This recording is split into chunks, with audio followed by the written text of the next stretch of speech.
Coffee and tea are two clearly different drinks. One is energizing and tasty, and the other, frankly, is spiced water.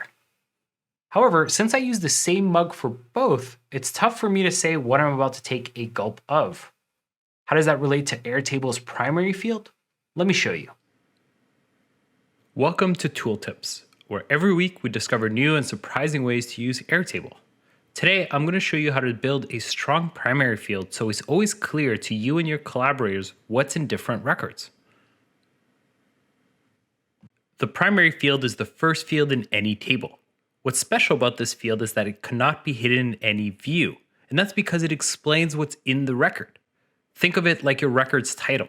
It's what you use to identify each record from anywhere in your base, like when you're linking records together.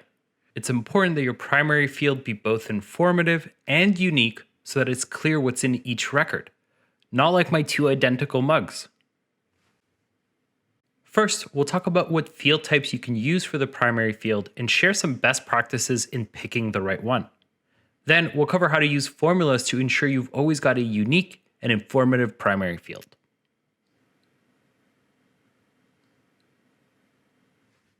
Because your primary field needs to be unique and informative, there's a smaller set of field types available for it.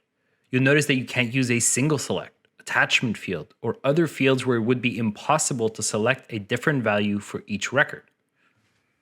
In my case, I'd like to add a client table to my base so I can associate each client to their respective projects. Let's explore some options. I could use a URL field with the client's website, but not all of my clients have a website, and it could be difficult to know which is which. I could use an auto number assigning a number to each client.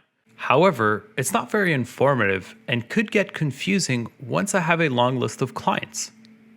I'm going to go ahead and settle on a single line text field where I'll enter my client's full name so I can differentiate between the two Julies I work with. Make sure you've got a unique and informative primary field in all of your tables.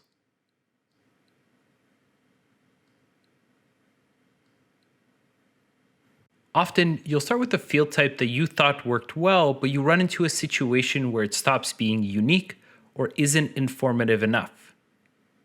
Let's say I end up with two clients with the same first and last name, like here with John Smith, making this field no longer unique. I could pick the wrong client when associating them to an ongoing project. However, I have all of this additional information about each of these, like their email, company name, and website URL that can help me differentiate between our two John Smiths. I can turn the primary field into a formula field that concatenates existing information from my table. That way it includes the client's name and company name. That makes it much clearer which client I'm linking to. Using formulas, it's easy to turn your existing fields into a unique and informative primary field. So I'm going to go ahead and take my own advice by swapping out this green mug for this red one. And this one will always have coffee and this one will always have tea. That way I'm always clear on what I'm about to take a gulp of.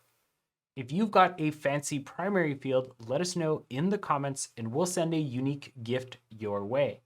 That's it for this week's episode of Tooltips. I'll see you back here next week.